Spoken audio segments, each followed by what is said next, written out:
Hi and welcome to this latest 10x leadership video. Thank you very much for tuning in. Can I ask you a favour as you have tuned in?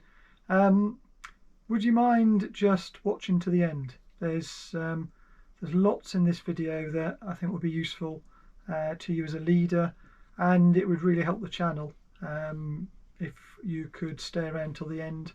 There'll be lots of nuggets in there. Even if you know lots of this already, there'll be nuggets in there that will be really beneficial and really helpful. Thank you very much. This video this week is about fixing poor performance, and I'm going to talk to you about a couple of levers that you've got to pull that can help you improve your team's performance. So I'll see you after the break.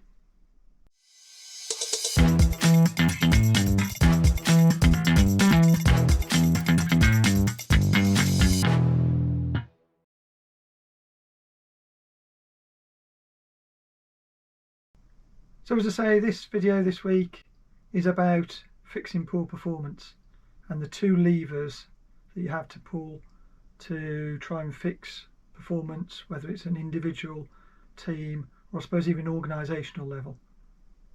So imagine for a minute this is the thing that controls an individual in your team.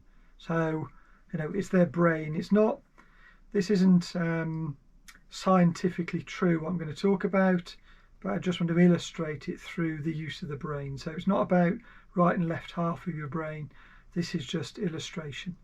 So there are two things that will have an impact, or two sort of factors that you need to watch out for and understand to help you know what to do about poor performance. So the first one is about the skill of the person and understanding the skill, and then the second one is their will. So in my experience, lots of performance issues come down to one of these two things. There are sometimes other factors, but primarily, especially at an individual level, it comes down to either there's a problem with their skill or there's a problem with their will. And I'm just going to talk you through what those two mean and what you can do about it. So let's have a look at skill first of all. So as the name suggests, this is really about the competence of the individual.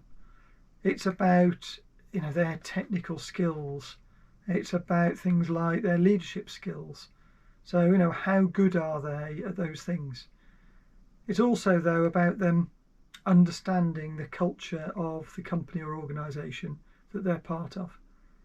So all of these things so far have been I suppose understanding activities, but it can also be about what behaviours they're supposed to demonstrate, and of course whether they are or not. But all of that is about do they understand almost the rules of working in the company or organisation, and have they got the technical skills and the leadership skills and just skills in general to be able to do the job? Because if they haven't, they're going to struggle. So these are all things that you can learn to do or to be, as to be a great employee. So you could take somebody from the street, couldn't you, and you could train them up with all the skills that you need to be able to be good in your company or organisation. That's what this set is, this group of things. It's those skills that they might come in with none of them, they might come with some of them, but you need to get to a good level in order to demonstrate their competence. And lots of these things are sort of external things. They're things that they will learn that they didn't have intrinsically before. On the other hand, the will side of things, that is things like their attitude.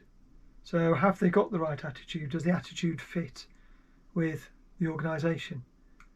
It's about their mindset. How do they think? Do they think in a similar sort of way? It's not always good, of course, but in any company or organisation, people need to have enough of a fit for it to work. What's their desire and their commitment like? Does that fit the type of company or organisation that you are. And really, I suppose in summary, this is about a sort of personal choice. It's about how they want to turn up and demonstrate these things, and really it's about their motivation and their drive. So have they got the right attitude, drive, commitment, motivation to be doing to be doing a good job or not? And as you can see, lots of these things are internal skills or beliefs, or things that make somebody that might be really highly skilled still a poor performer. So when you're considering what the root cause of a poor performance is, have a think. Is it skill issue, or is it a will issue? And then think about the things that we've talked about here, whether they're internal or external factors, because that also helps narrow it down. So that's the sort of context, the thing to look out for. I mentioned levers earlier on. Well, what levers are there then, and what happens when you pull them? So let's have a look at that. So, funny old thing, the two levers are a skill lever and a will lever. And when you pull them, so if we pull the skill lever, the sorts of things that you will be doing that will make a difference to somebody with low skill will be obviously things like training and development. Are you training them up? Is there a training program that gets them to a certain standard to enable them to demonstrate their competence? You can also do mentoring and coaching. So on top of formal training and formal development activity, and again that could be technical, it could be leadership, it could be a whole range of business related formal training. You can also do mentoring and coaching, which I suppose depending on which you use. If you're using mentoring, that helps people learn from others who might have been doing a similar job in the past, or certainly who know more than the individual that's being mentored. And coaching, of course, is a series of techniques that helps the individual work out what they need to be doing to fix a given problem. So you can see quite easily how those two things would help drive up somebody's skill. Hands-on learning, though, is also really, really useful. So quite often, what companies and organisations do is they send people away to go and do formal training, or they get them to do qualifications, degrees, MScs, etc., doctorates. That's very good at giving them the sort of academic view on things, but not necessarily the practical approach to doing things. So hands-on learning is a really good way of making sure you've got a rounded person in terms of their skills. And in fact, in my experience, lots and lots of people can do lots of sort of academic and theoretical learning and development, but it's not until they actually start doing the job that they realise what's involved in it and really work out how to get good at it. So hands-on learning is another important thing, and it's all part of the levers that you have to help improve somebody's skill. The other bit is about feedback. So we've talked about feedback in previous videos and how to do that effectively. The importance of feedback here is quite often people think they're quite good at things, or in fact sometimes people think they are not good at things when they actually are. So having some proper feedback mechanisms that give regular feedback about either areas of improvement or in fact real strengths that people might not be aware of, that's a really good way of helping people drive up and improve their skills. So really it's about the right training and the right tools at the right time, because again you can, if you've got somebody new into a company or organisation, if you bombard them with learning and development and formal training and hands-on learning and coaching and mentoring all at the same time, usually their head will fry and they won't know what you're talking about. Sometimes we all need some time to be able to absorb and reflect on what we've learned before we then go and learn some more. So don't try and cram it into 5 minutes. Really think about how best to structure it, how best to schedule it. And if you do that, that will, in most cases, drive up people's skill. I suppose the caveat here is it is always limited by the person's overall ability. So, I use analogies quite a lot, and I do distance running. I've run quite a lot of marathons. Could I ever be a world, get the world record for the marathon? No. So it doesn't matter how much you train me. It doesn't matter how much time I spent, learning, developing, doing hands-on learning, getting feedback. I've only got a certain level of competence. And of course, you will have recruited somebody into an organisation or company based on what you saw and what you think they can do. And quite often what people do is they limit themselves rather than the other way around. So, help people understand what they can do, and it's usually far more than they believed. But there is always going to be a limit. There is always, unless you're incredibly lucky, there's always going to be some limit to most people's skills. So, skill will take them so far, and these are the sorts of levers that you can pull that should significantly improve somebody's skill levels. And the thing about this side of the equation is it's relatively easy to do. Lots of the things we've talked about there, are fairly obvious, they're fairly common, they're things that we typically do for people anyway. None of that is rocket science. And again, as long as it's structured in the right way and give people the right support, and it's well within, or even just within, their capabilities, most people can significantly improve their skill levels relatively easily. So let's go over to the will side of the equation. So let's pull on the will lever, and what sorts of things have we got there then that will help improve somebody's will? Well, the first thing is getting the culture of the team, the organisation, right. It's about making sure that the culture is a good fit for the individual. And I'm not talking here about changing the culture of your organisation to fit an individual. What I'm talking about is making sure that, I suppose, you attract the right individuals and that you help them see how the culture of your organisation fits with their values and beliefs and makes them feel, I suppose, at home and part of your company or organisation. If you can do that, you're onto a winner.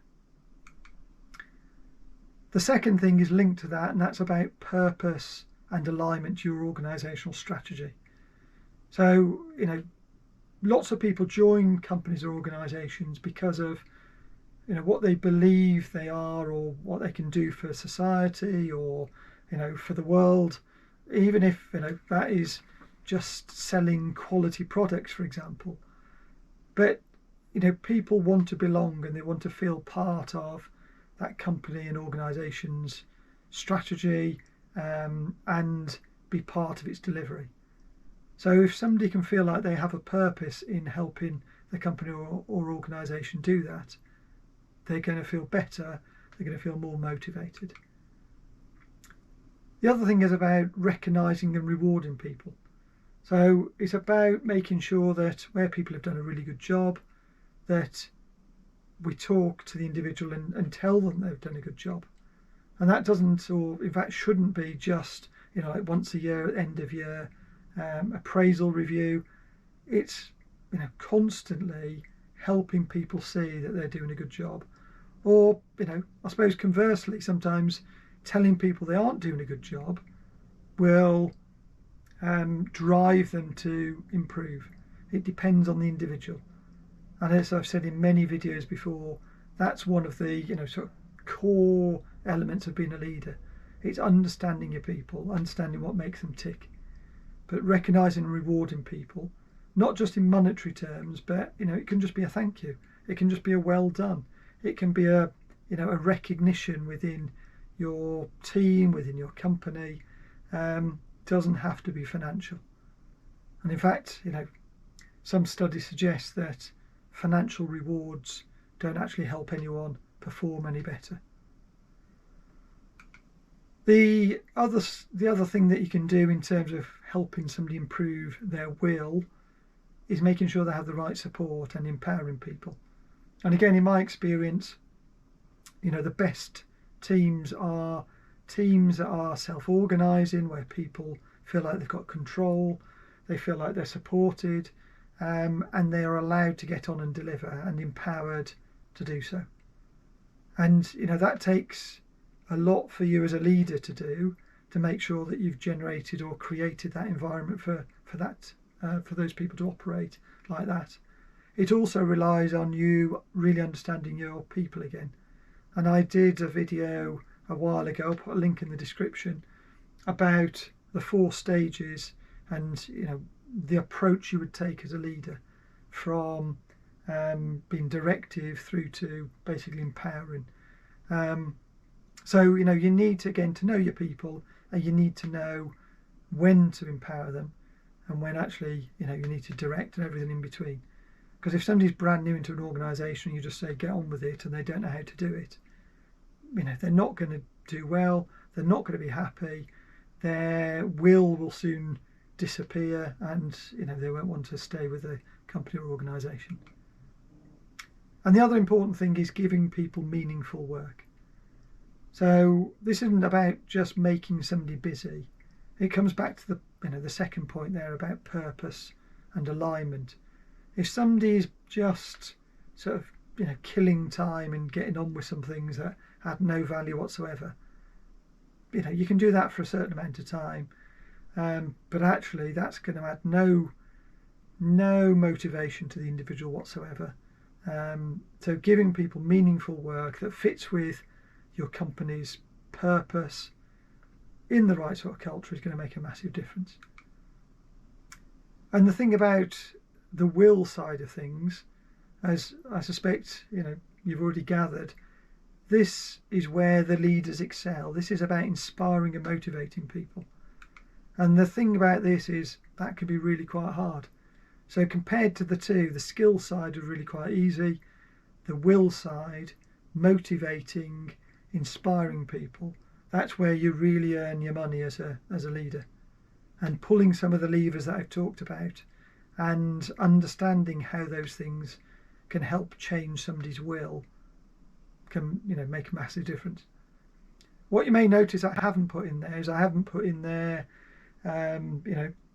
giving them a good rollicking and a shouting at, because that might work, or it might have worked in the 70s, and occasionally it might work, but actually most people react much more to being supported and I suppose to positive stimulus that helps them to get better. I mean, sometimes, as I mentioned, giving somebody some harsh truths about how they've performed is really important. And you can do that in the feedback approach, the SBI feedback approach I've done in previous videos. If you haven't seen that one, go and have a look.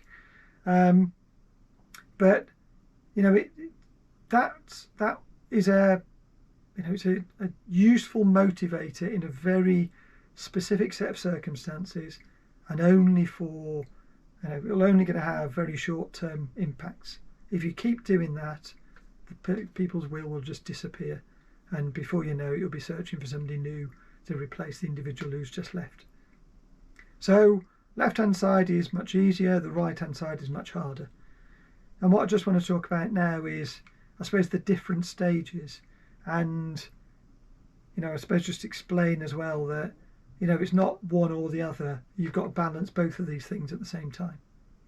So we saw this diagram earlier on in a previous slide, and what I've done now is just put a sort of empty to full gauge on either side. So a bit like a petrol gauge in your car. And when somebody comes new into an organisation, it's probable that their will is quite high. I put it there as medium because they probably want to come and join you. They're pleased that they've got a job. They want to come and join the company so that they can make a difference. So the will is quite high, It might be that their skill is quite low. They might know how to do things generically, but they might not know how your company or organisation does things. And then what they need to do is learn the processes, they need to learn the structure of your company or organisation, they need to learn the rules, they need to understand the people and how they work. There's a lot for them to learn. So often people come in and their skill side is low, but their will side is medium high.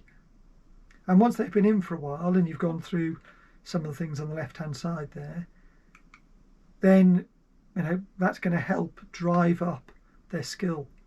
It might also, as I mentioned before, drive up their will as well. So if they feel like they're adding more value to the business because they're now skilled, now can do their job, the will side of things increases because they have purpose and they're helping contribute to the organisation's delivery and strategy. So that can drive both sides up just by you don't have to just focus on one side or the other. Driving up skill can have an impact on the will as well.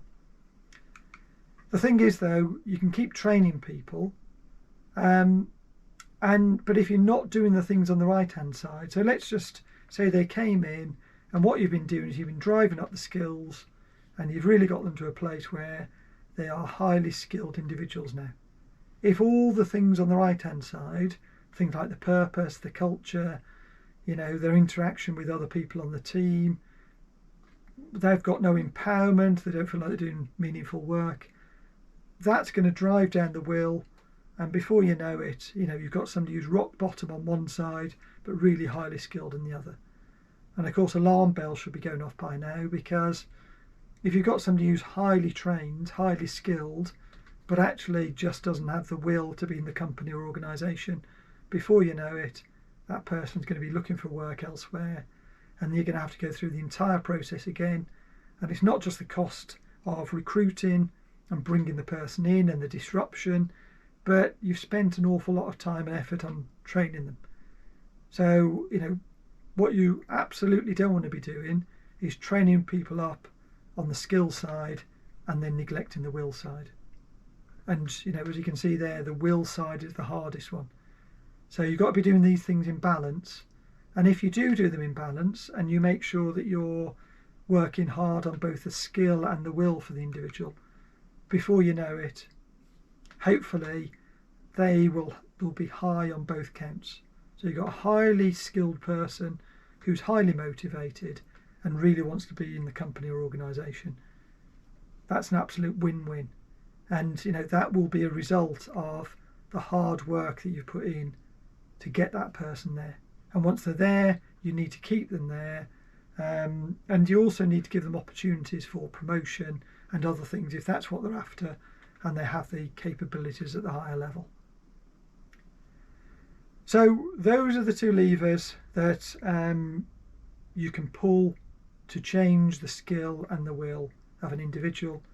That can have an impact at an individual level, at a team level, and then a cumulative effect at an organisational level as well. So that's it for this week. I hope you found that useful. Hopefully you stayed to the end and you've realised there were plenty of nuggets in there for you to take away, even if you knew some of this already. As ever, just subscribing to the channel, liking this video, making comments, even giving a thumbs up or a thumbs down, depending on how useful this video was. All of that just helps the channel to continue to grow. It keeps, I suppose, if I'm being completely honest, it's the will side for me. If I can see that people are getting benefit out of watching these videos, I'm going to keep doing them. If I don't see any of that, then at some point I'll just lose will to a point where I'm just thinking it's probably just not worth the effort. So if you liked it, please click the like button, and please share it with your friends and colleagues. I'll be making lots more videos in the weeks to come. I've got plenty that are on the plan, and I look forward to seeing you in the next video. Thank you very much for watching.